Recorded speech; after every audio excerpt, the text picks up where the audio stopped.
నా జీవితం అభివృద్ధి పొందడానికి కారణమైందో ఆ రెండు చేతులు ఒకసారి ఇలా జోడించి పెట్టమని చెప్పి ఆ రెండు చేతులు ఇలా జోడించమని పెట్టమన్నారంటండి. అప్పుడు ఆ చేతులు జోడించాడు.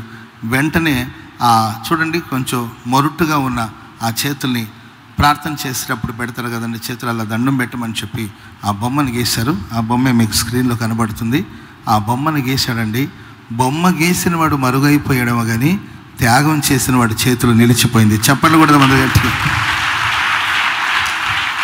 గట్టిగా హల్లెలూయా చెప్పండి, గట్టిగా హల్లెలూయా. ఆ ఆర్టిస్టు ఏదండి ఆ బొమ్మ నేర్చుకొని బొమ్మ రాయడం నేర్చుకుని వాడు మరుగైపోయడం కానీ ఆ త్యాగం చేసిన ఆ స్నేహితుని చేతిలో నిలిచిపోయింది. ఇప్పటికీ ప్రపంచవ్యాప్తంగా ఎక్కడ ప్రార్థన చేస్తున్నా ఏదైనా సింబల్ ఉందంటే అది ఈ సింబల్ అనమాట. ఆ రెండు చేతులు జోడించుకున్న ప్రేయర్ హ్యాండ్స్ అంటారు దాన్ని, ప్రార్థన చేతులు, ప్రేయర్ హ్యాండ్స్ అనమాట. ప్రార్థన చేసినప్పుడు మనం ఇలా చేతులు జోడించుకుంటాం. ఆ చేతులు ఎవరిది, మొట్టమొదటిగా ఎవరి చేతులను బట్టి ఆ బొమ్మను గీశారు అంటే ప్రియులరా అది ఒక స్నేహితుని చేతులు. స్తోత్రం చెప్పండి అందరూ గట్టిగా గట్టిగా హల్లెలూయా. స్నేహం అంటే ప్రియులరా తీసుకోవడం కాదండి, స్నేహం అంటే ఇవ్వడమే.